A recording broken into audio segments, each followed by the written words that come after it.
Hi there. Real quick before we jump into the episode. If you enjoy this episode, or any of the other episodes, be sure to give us a follow or subscribe.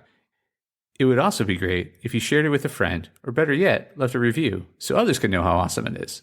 Thanks so much. And now, the episode.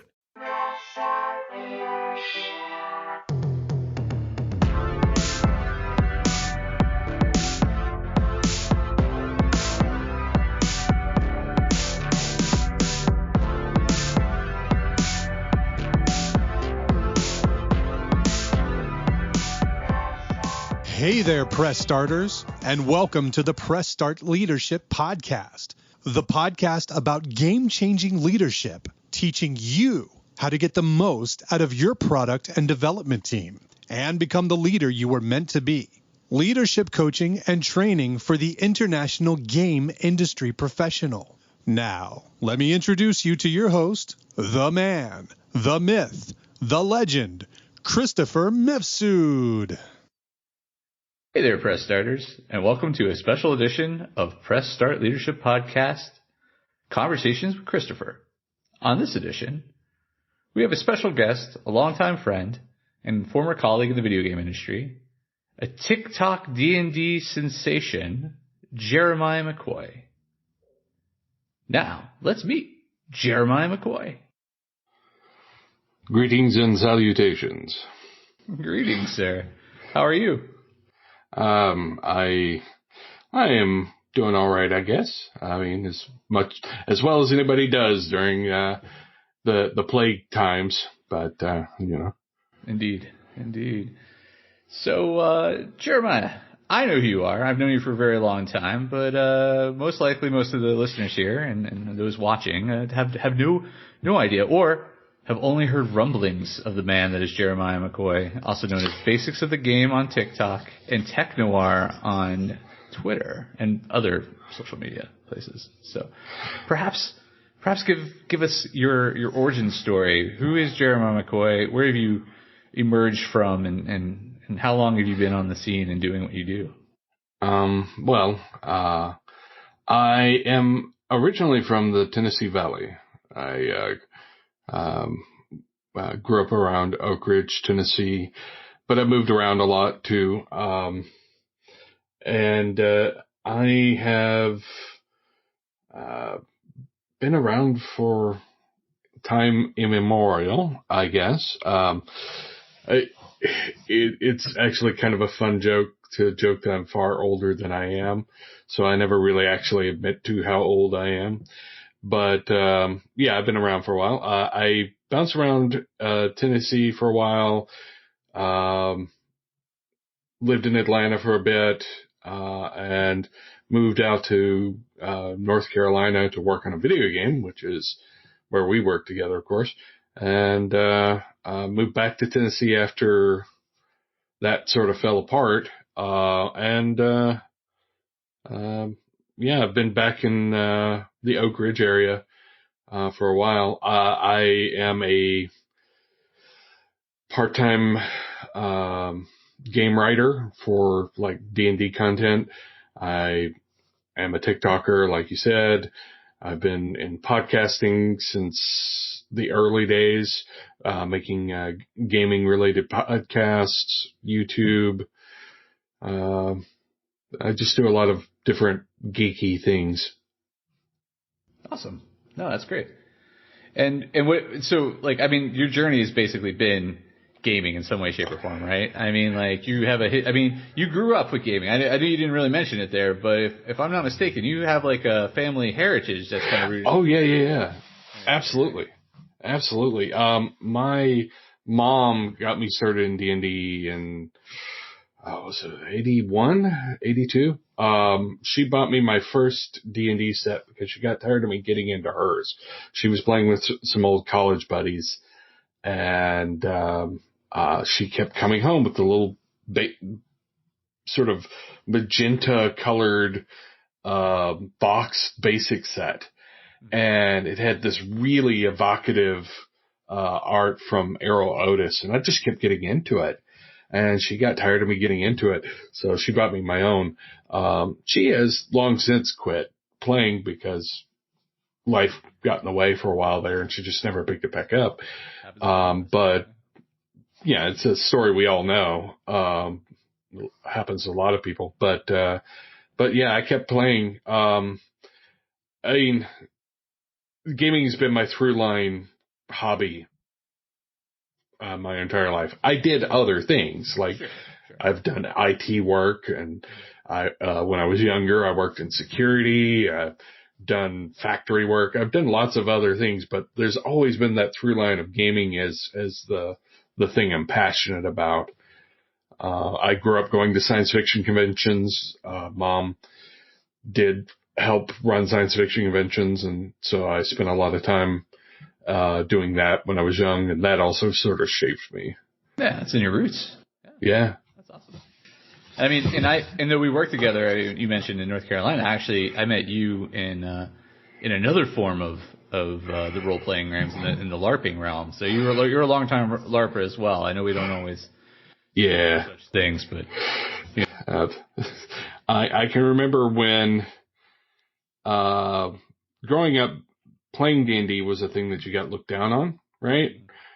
And then LARPers, it's almost like the D&D players could look down on LARPers. Exactly. It was you didn't even admit necessarily with your friends that play D&D, which now it's way more accepted, but back then it was one of those things that, like, you do what?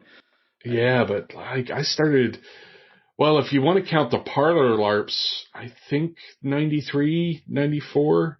Okay. So same time I was too, actually. Yeah.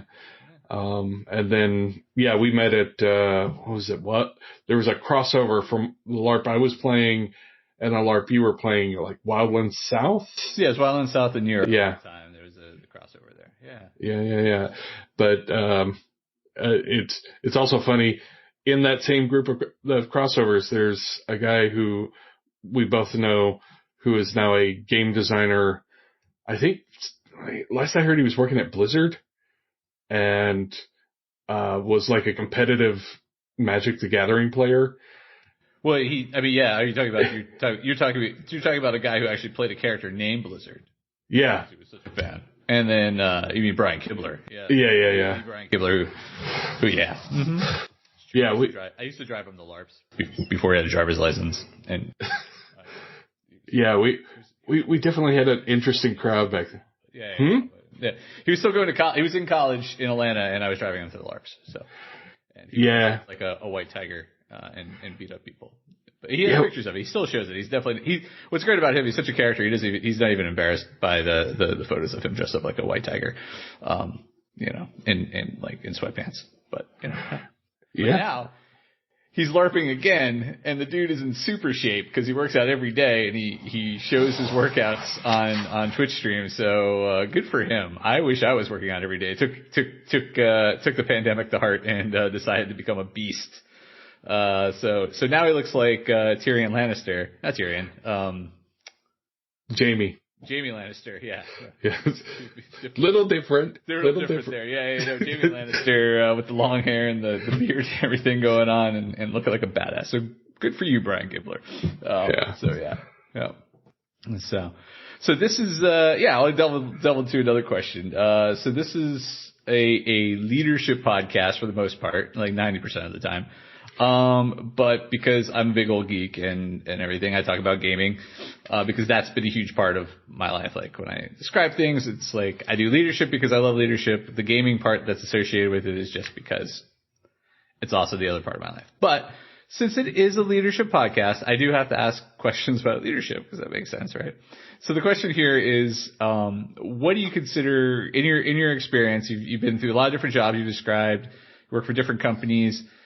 You've been through different experiences where like leadership does come up, like in LARPing and so forth. What do you consider good leadership, right? Like we can talk about bad leadership all day long, but like Art, I like to point to good leadership. So maybe you could describe, in your own words, what you consider good leadership for those that are listening.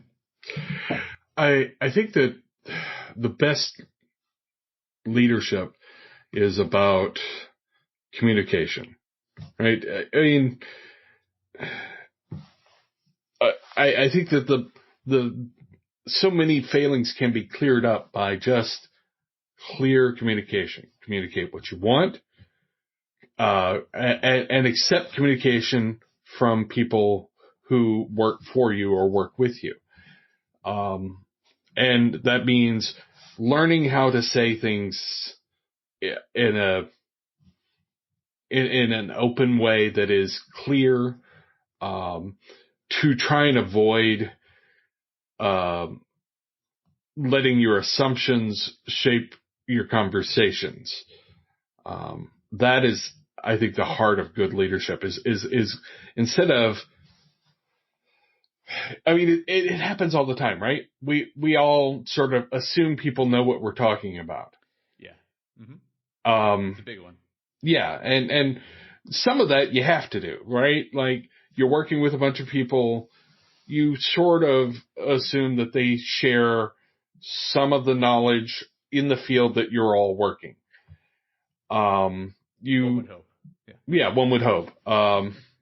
If you're at a primarily English-speaking company, you assume all the other people in the company that you're talking to speak English.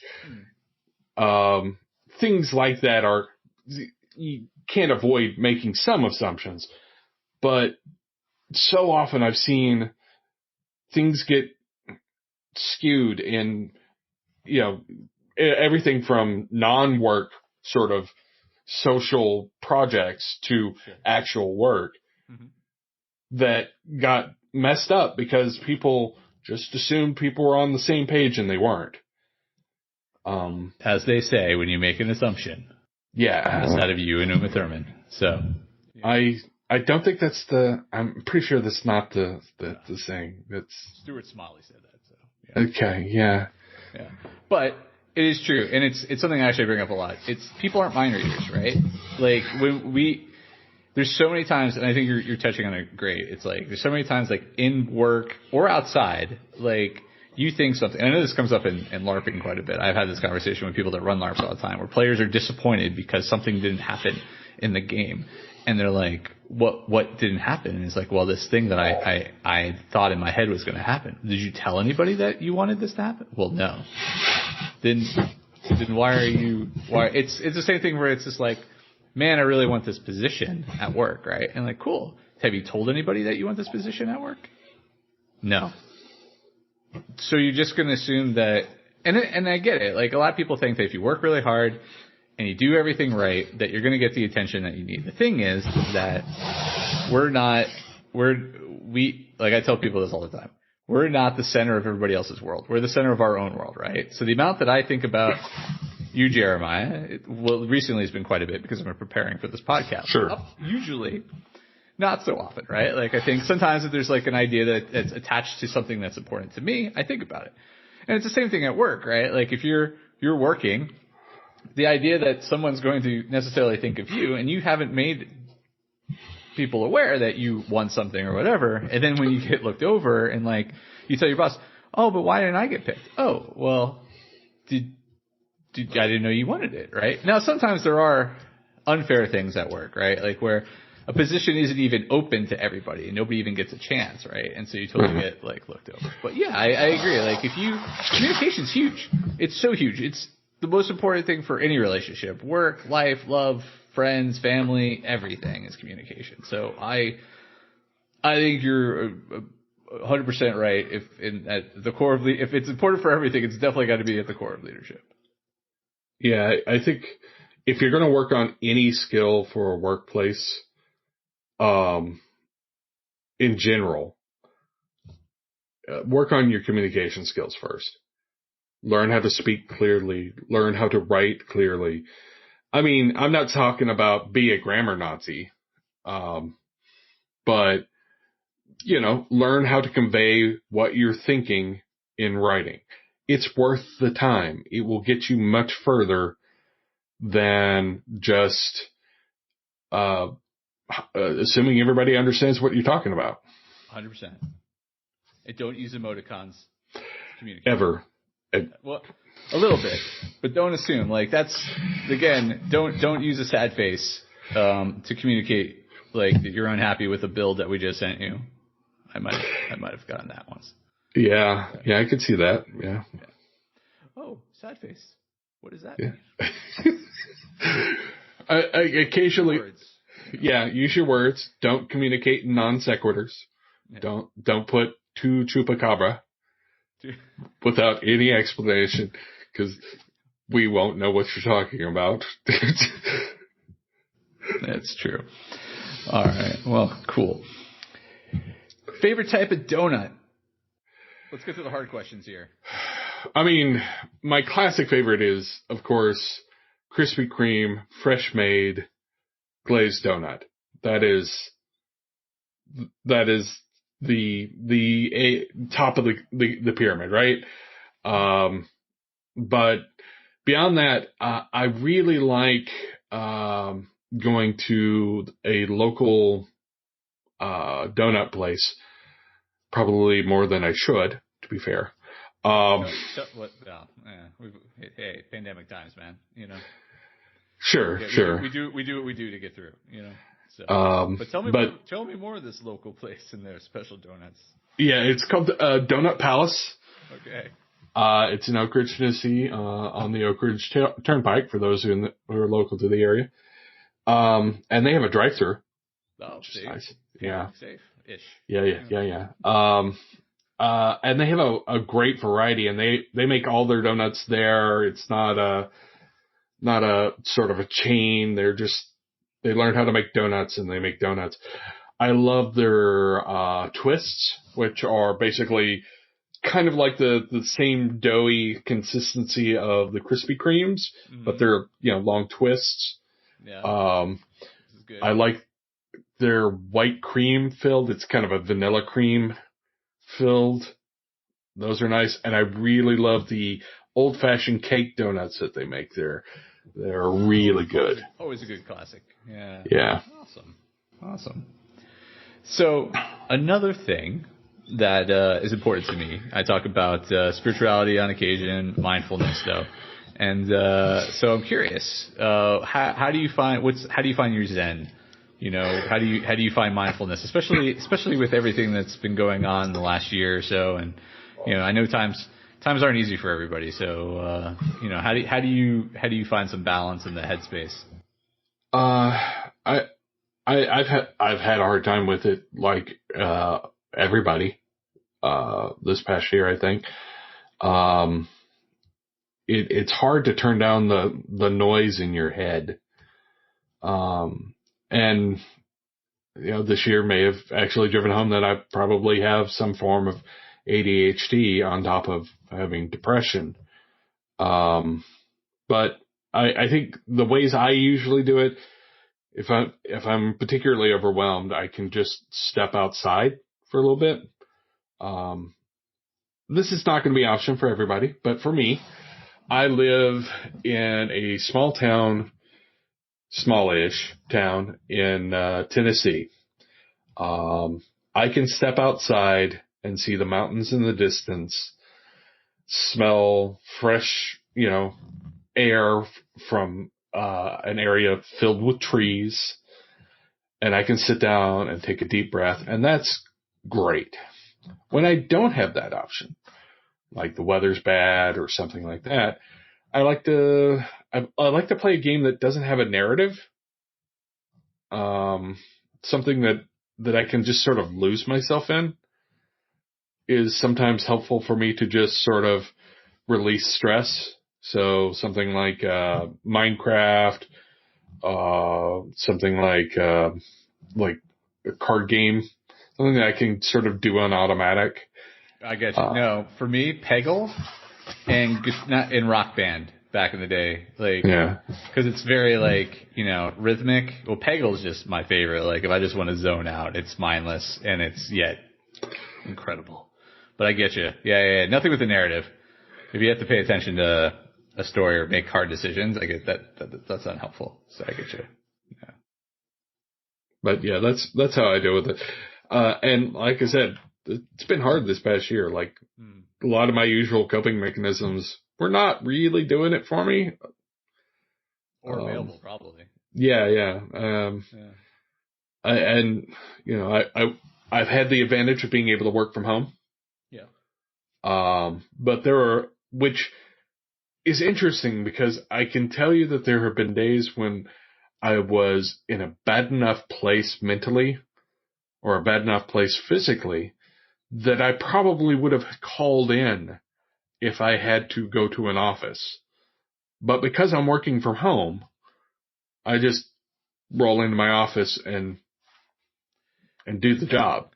Grin and bear it, right? Yeah, Yeah, and yeah. that's actually been, I think, a lot of people's problems, right? Is and they have the statistics on this. I think the people aren't using sick days as much this last year because, again, on a day where you would normally use a sick day because you were feeling unwell or whatever, if you don't have to see anybody, you just, like you said, you just kind of go over to your desk and get in your chair and do the work, and that's probably not great in the long term. I think people do need to turn off and take the time out for work, whether it's for physical or mental, whatever the case is.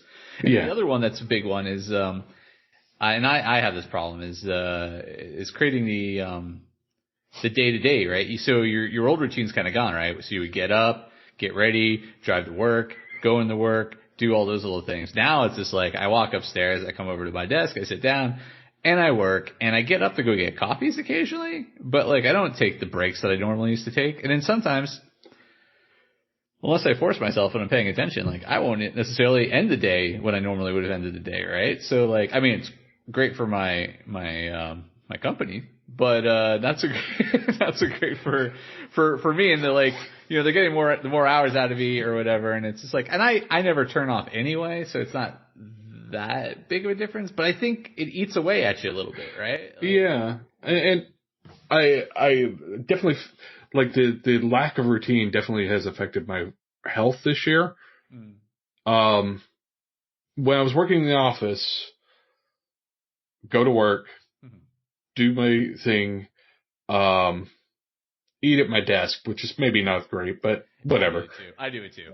Yeah. But on my lunch break, instead of going and eating, I would go for a walk. Yeah. Like they had a nice little fountain with a walking course around it, and I was like, awesome. And so I would spend like half my lunch break just walking around the fountain, and it was good. It got me away from the thinking about stuff. Mm-hmm. Whereas here, on my break, I'll either go eat lunch or I'll go take a nap. I mean, I get it. It's there. It's convenient, and honestly, anything that's comfort at this point in time, right? Yeah. I mean, and yeah, it's not something to beat yourself up on. It's just something that's there. Honestly, if I didn't have somebody who literally would come grab me at lunchtime and make me go walk for 2 hours, which I don't like doing, but I do it because I have to. So yeah, I go for a walk. But otherwise I wouldn't. But I get it. It's and I'm glad I do it. I would rather do it maybe in the morning as like to fake the whole like route to work thing, and then maybe do it in the evening to fake the route back home, right? So it's kind of like you could turn your head on, okay, I'm going to work, and then you could turn your head off, okay, I'm walking out of work. But yeah, it's the middle of the day, so it is what it is. Yeah. Well, naps are nice though. I can't complain there. All right. Favorite, okay, because you do video games and you do tabletop, so we're gonna hit both. So favorite system for tabletop. I'm gonna be lying if I say D&D isn't. Sure. Just because it is, and I've said this for years, it's the lingua franca of the gaming world, right? I can put together a D&D game far easier than I can put together any other game, because everybody knows D&D. It's the game I started on. It's the game I've played the most of. It's the game I've written for.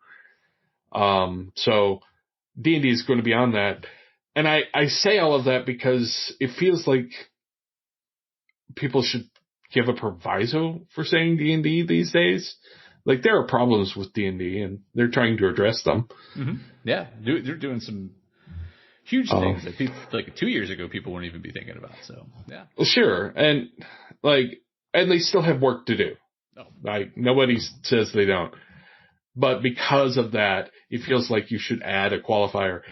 Yeah, D&D is still my favorite game, despite its flaws. Beyond D&D, because everybody plays D&D, I think the one I'm the most excited about lately has been the Age system by Green Ronin. Okay.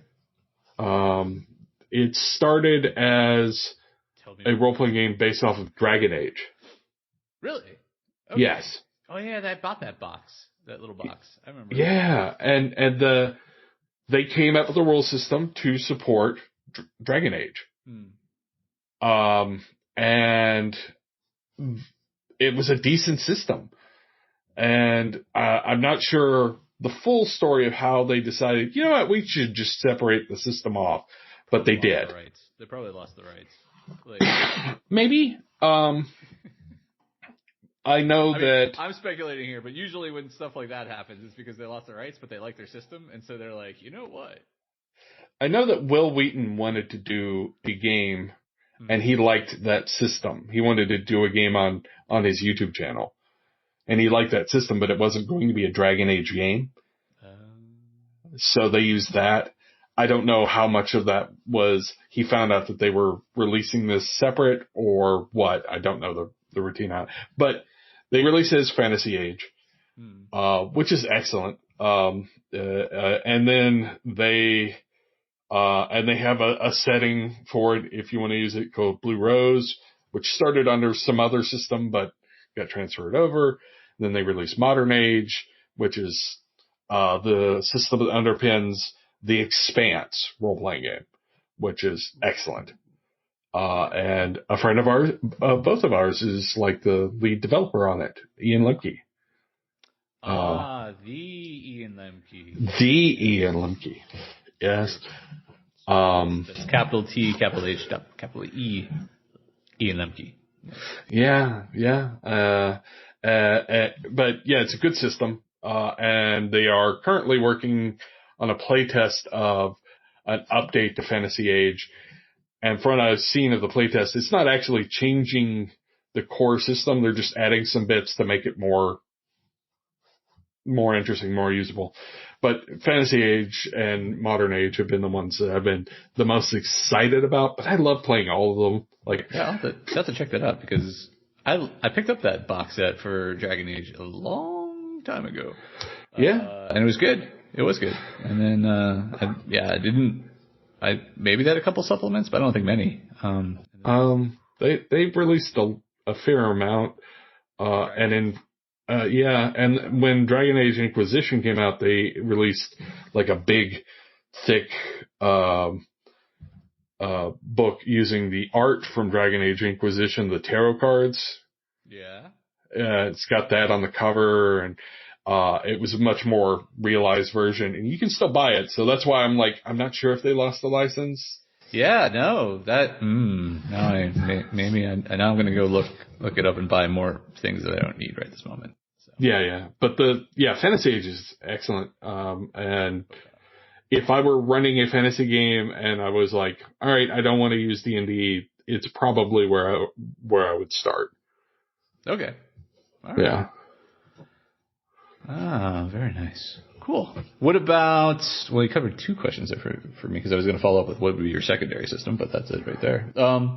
What about from video game standpoint? Console, PC, Master Race, supposedly? I'm mainly a PC gamer. I've played a little bit of PlayStation stuff, but mainly PC. Okay.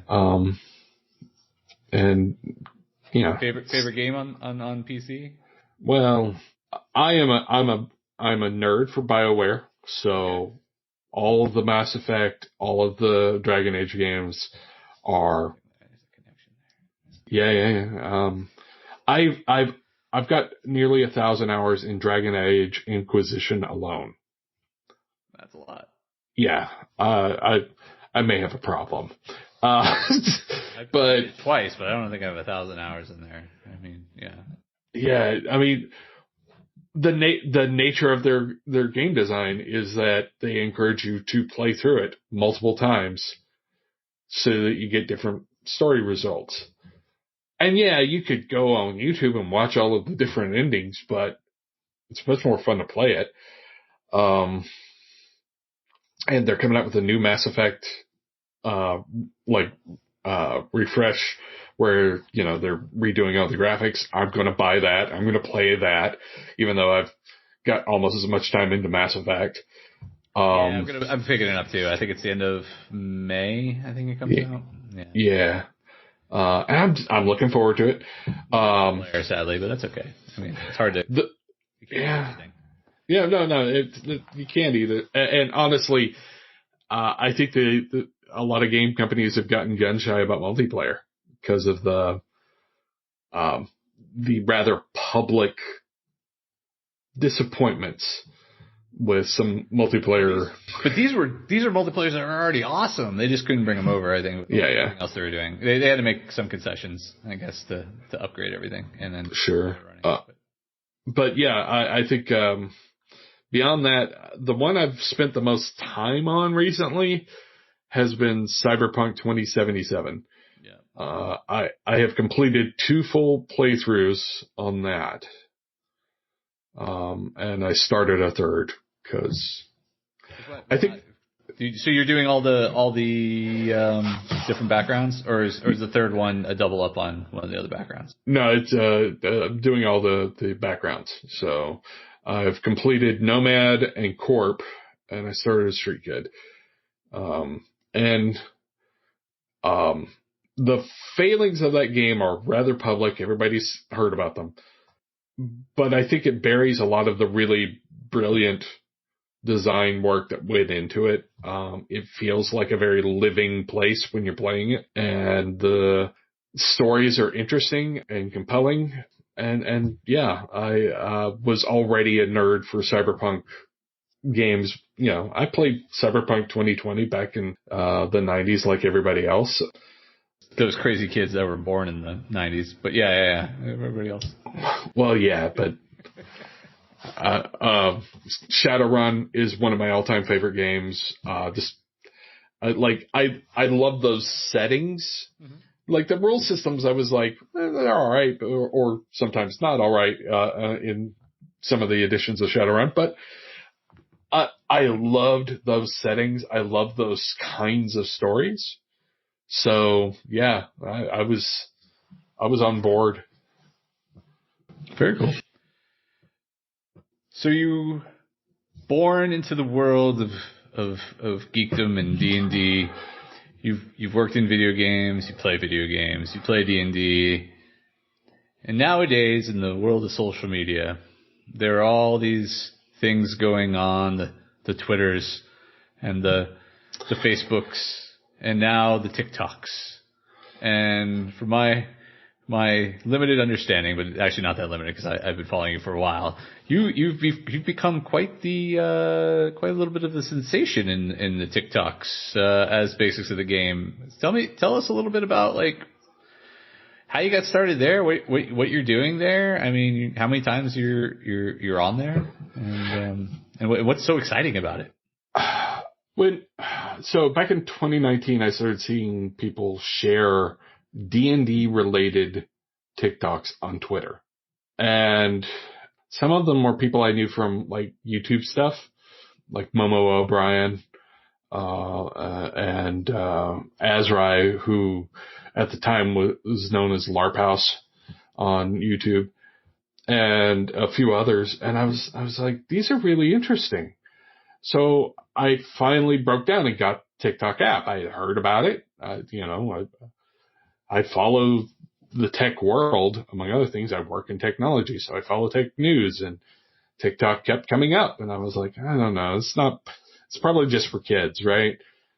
And I kept seeing these, and I was like, all right, I'll install it and see what I think. And I started going through it.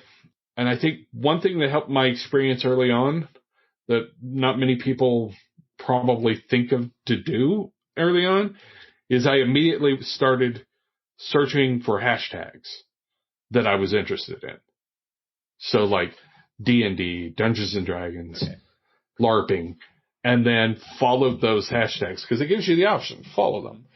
So then my For You page was nothing but this stuff. Well, it was less stuff that I wasn't interested in. It's not completely. Yeah, it's very I find it difficult to prune. It's not like my Spotify list, right? My Spotify list knows my music. It makes beautiful suggestions to me every day. I have multiple channels that have learned me. They know me. TikTok is a fickle beast. And I find that though I get a number of D&D related or role-playing related stuff and Kung Fu and some other crazy stuff that pops up there, the sheer number of other things that are much more common than TikTok still pop up on the regular there. So I do wish their algorithm would tone it down just a little bit. But I get it. But I agree. Once you find the things that you're looking for, there's some really interesting tidbits there. And you being one of them. Yeah. So maybe tell it like, so you got there, you found that stuff. And so what made you actually start, besides following it, start actually making your own, right? Because that's the second step, right? First step is admitting you have a problem. No. First step is finding the content that you want and the things that you resonate with. And then what makes you go, you know what? The world needs 15 seconds to 30 seconds of Jeremiah McCoy talking about D&D and ranting a little bit sometimes of the people that exist on the internet. What took you to that level? There were a couple of things. The first one was I kept seeing videos of younger people, often women or people of color, who were giving the horror stories. And I've heard the horror stories before being on TikTok, but I'm seeing people talking about it on TikTok of the gatekeepers, the people who essentially look like me, telling them that they don't belong. And that really kind of irritated me because I hate the gatekeepers who do that.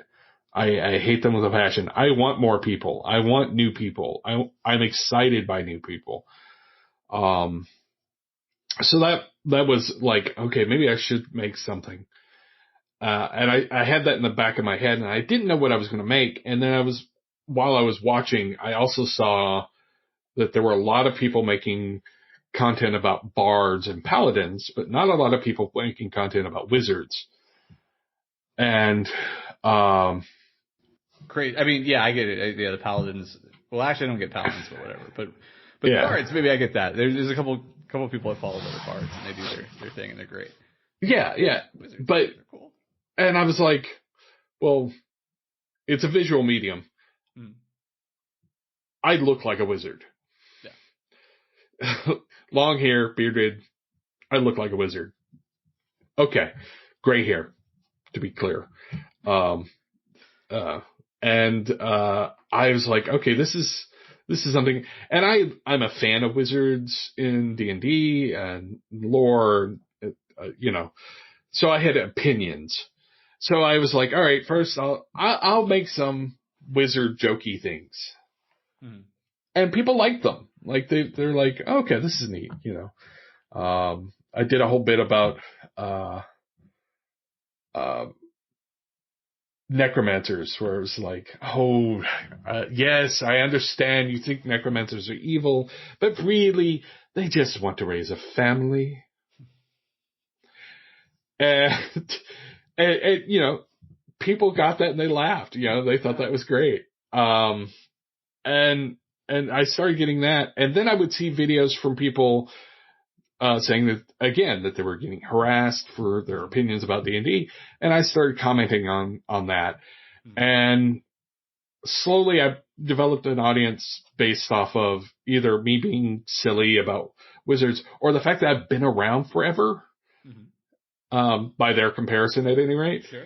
Yeah. And they're like, what about this? I've heard this, and I can go get the source, right? Yeah, which is awesome.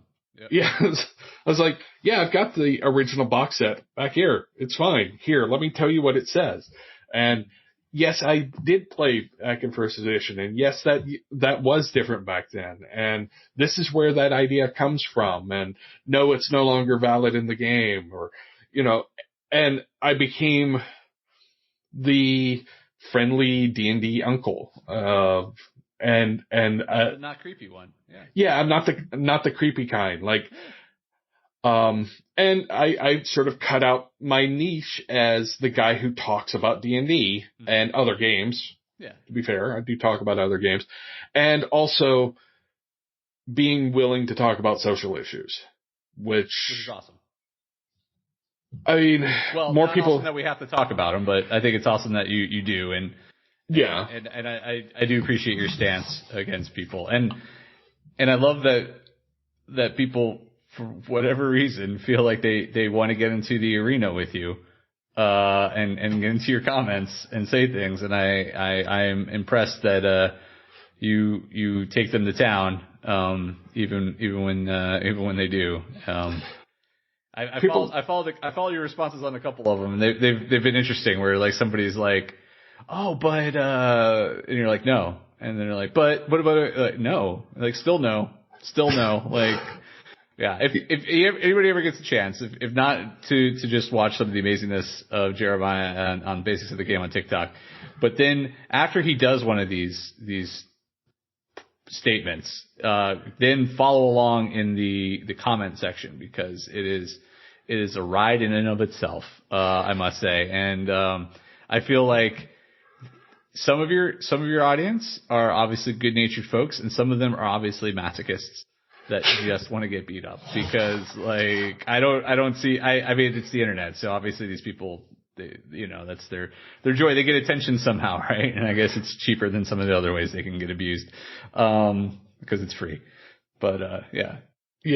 I mean, part of that is allyship doesn't mean anything if you're not willing to step up and talk, right? I'm an ally, but you never say anything. You never like make the people you're being an ally to feel like they're not alone. Is less useful.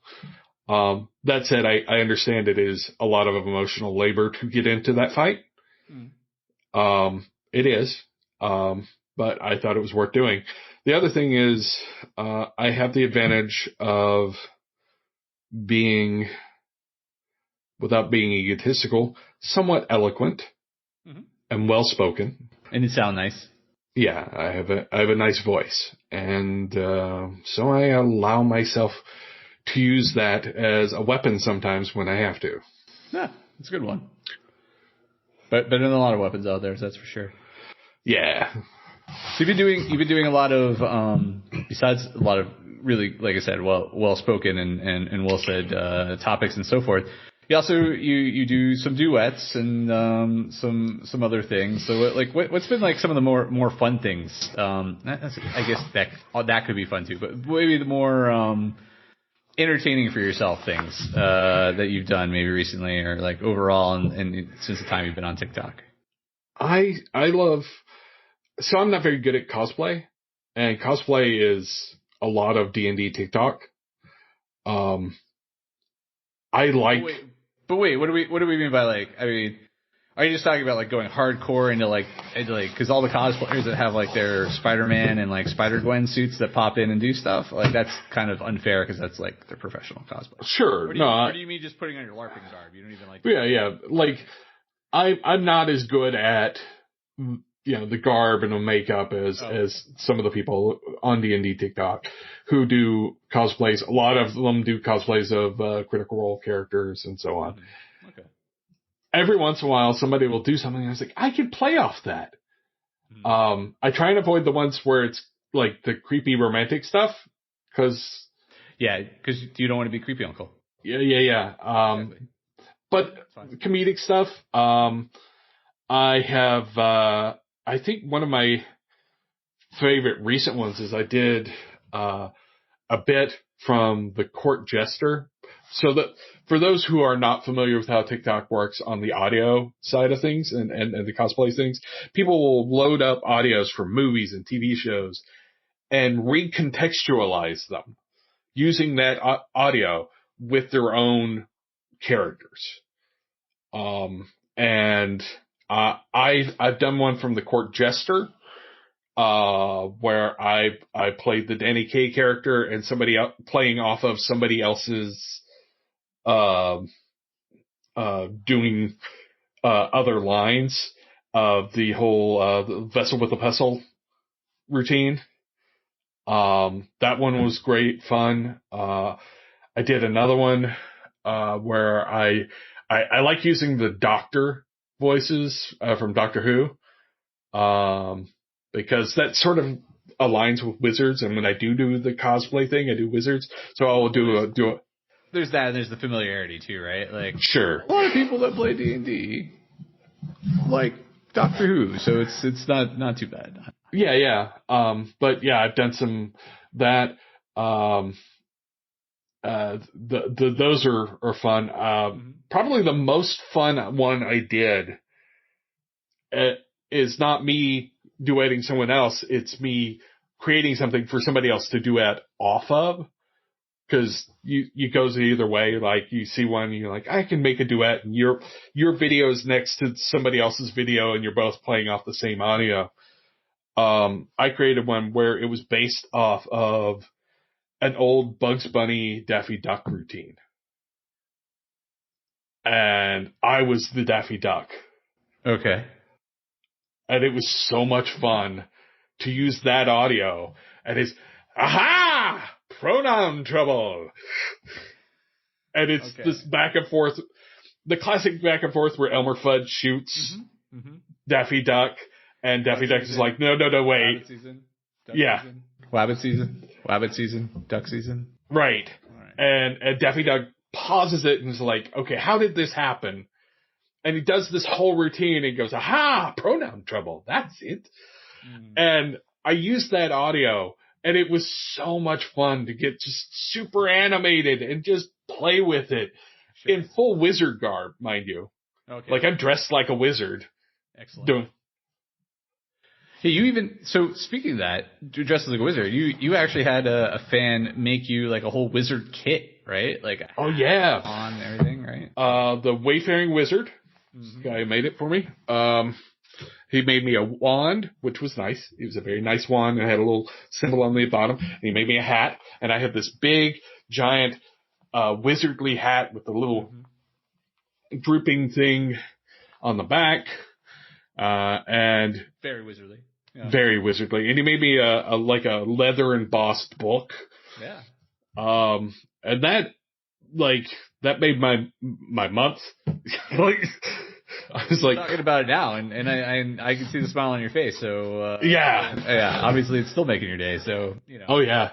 Well worth it. Yeah, I know, and I think that's the social part. Not the gifts. The gifts are cool, but I mean, like, right, we're talking about community, we talk about social media and everything like that. This is like the heart of it, right? Is where you really connect with an audience, and the audience connects with you.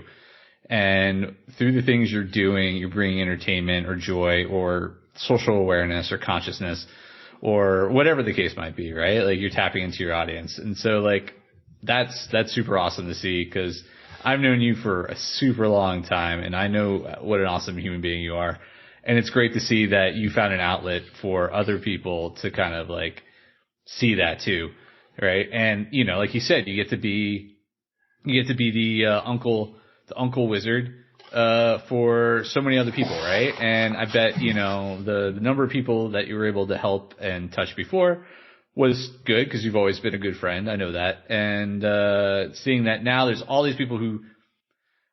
You can call them acquaintances, you call them whatever you want, but still you're able to help them out and do things for them that, without this technology that we have today and without this platforms that we have today, we wouldn't have otherwise. So I think that's awesome, right? Yeah. I mean, I think one of the things that resonates with people is that I'm open with my own struggles. And it helps, I think, for some people that are like, okay, he also struggles with depression. The fact that I'm open about the fact that I'm bisexual was, I had lots of people message me or like, say, hey, it's good to see that I don't have to fit into a particular image, that you can get to, a gray-haired old guy and keep your identity safe and secure and be open. Yeah. That's awesome. I think a lot of people need to hear that and need to be exposed to that. So, thank you for being one of those voices. So speaking of, like, if somebody was wanting to get into TikTok right now, I mean, you touched on a little bit all over the place, right? Like, you found it through people who were doing YouTube, via Twitter, right? So other social medias that you were already at. But, TikTok's still growing. It's still, people are finding their audience and finding their tribe and everything else there. What would you suggest to someone who is listening to this and is like, hey, I've got things to say, maybe not about D&D, but other stuff, what if they wanted to try TikTok? What would you suggest that they do? Learn the tools. There are a lot of tools, built into TikTok. You can, look at your own analytics and tell when you've had a good week and when you haven't. You've got, different effects that you can apply to your video. You can edit your video. You can add music. They put it in the app. You can learn how to do that, learn how to do captioning, whether it's within the app, i.e. typing it in yourself, or using a third-party tool like Threads by Instagram. But captioning helps people who, are maybe a little bit hearing impaired to be able to translate what's going on. So that's also useful. It expands your audience quite a bit. Figure out what you want to talk about. Don't just chase this trend. Don't just do what everybody else is doing because everybody else is doing it. And there may be people who are doing it better than you because they've been doing it longer. Instead, figure out what you want to do, what your thing is, what you want to talk about, what you want to demonstrate, and then go into it and throw yourself at that. Once you've done it for a while, the other big thing is, if you don't have to worry about numbers, don't. I joined the Creator Fund last year, towards the end of last year, and I don't make much money off of it. Maybe a dinner a month, or maybe if on a good month, a new game book. But I don't make much money off of it. During the pandemic, a lot of people lost their jobs, and they fell back on the money that they could get from the Creator Fund as a means to pay their rent. Those people, I understand why they have to stress about the changes in the algorithm, because the algorithm changes all the time. Your viewership will go up and down big time. It is normal. But if you're making your primary income off of that, that's a problem. That's scary. Yeah. Unpredictability is not fun, especially when it comes to money and your livelihood. Yeah. So have a different means of income is definitely high up on there so that you don't have to stress about those numbers quite so much. Gotcha. Yeah. I think my most recent payout was 1/5 of my previous. Yeah. So. But your numbers were higher probably, right? In a way? No. Oh, okay. I thought maybe also it was like your numbers had gone up, but like just because of the way things had shaped up. Because I've heard that before, where people like, things are getting better, but for whatever reason, because they're changing the way payouts work and this and that. I don't want to get too far in the weeds for you, but what happens is that the algorithm is based off of the fact that the videos are a minute or less. Mm-hmm. So the engagement is easier to track. Sure. And they're constantly tweaking the algorithm to sort of determine what they're going to show you. Of course. So what you end up with is a rapidly changing environment where what was giving you lots of views last month gets you nothing this month.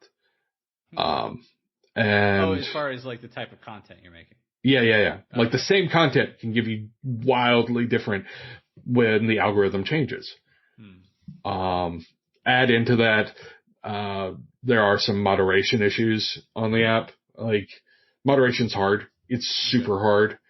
I mean, Facebook and Twitter and YouTube all have teams of people for human moderation, and they have to cycle them out all the time because it will burn them out. They see the things that on the internet that you don't want to see.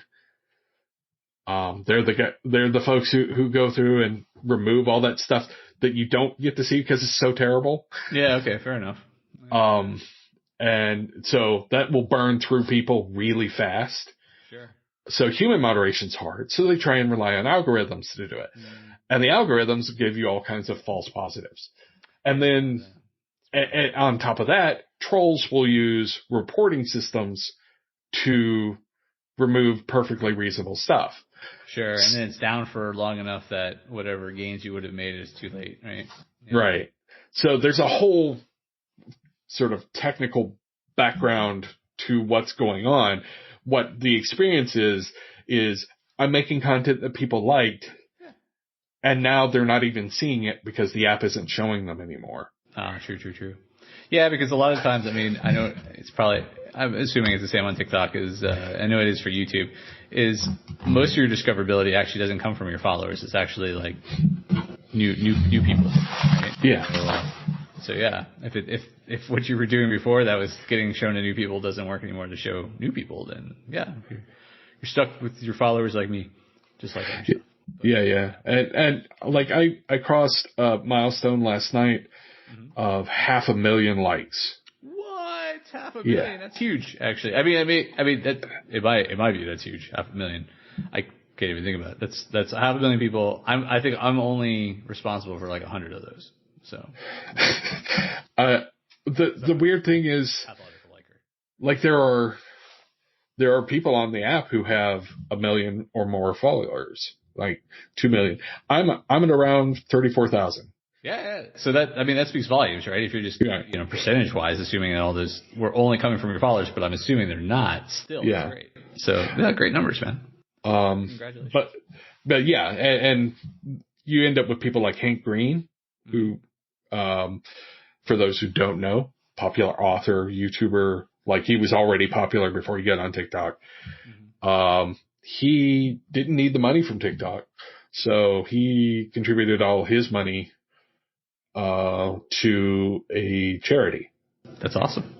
Yeah, and he posted the numbers recently, and he's got millions of followers and lots of engagement. Over the past like 8 months, he's given $35,000 to that charity. That's awesome. Yeah. So if you get a big following, like a huge following, you can live off of it. But yeah, most people are somewhere in the middle. It helps them a little. But if you can avoid having to worry about it and just enjoy the process, which is where I'm at, like I just enjoy my interactions. Then it can be a fun thing. Getting into social media to make money is harder. Yeah, I mean, expectations are there, right? Anytime you have expectations, yeah, you're going to get some disappointment. Yeah. Fair enough. All right. Well, thank you so much, Jeremiah. It's just a couple of questions. How can people find you? Like if somebody was looking for the Jeremiah McCoy, where could they find you? Well, I have a website, jeremiahmccoy.com. Oh. I got that a while back because I figured, why not? Where I actually do some writing about games and stuff. And it's a good sort of central point to find a bunch of my things. I am on Twitter as Tech Noir. I've been on there for forever. And on TikTok and Twitch, I am Basics of the Game. And I actually do have a YouTube channel I haven't added much to in a while. If you search for Jeremiah McCoy on YouTube, you will find me there. Excellent. That's so great. Well, thank you so much again for taking the time to chat with me and my wonderful press starters here at the Press Start Leadership Podcast. And hopefully we'll chat again. Maybe once you hit 2 million. I don't want to say 1 million because I think you're gonna hit that faster than I say it. But maybe when you hit 2 million, 2 million likes. So we'll get you back on and see how the life of the wizardly uncle is doing. I would be glad to anytime. All right, excellent. All right, thanks again. Appreciate it, Jeremiah. Sure. That's this week's episode of Press Start Leadership Podcast. As always, thanks for being awesome. And if you haven't yet, make sure to give us a follow. Till next time. If you haven't downloaded my free ebook, 5 Heroic Leadership Skills, click on the link in the description. Tune in next week for your next episode of Press Start Leadership Podcast. Thank you.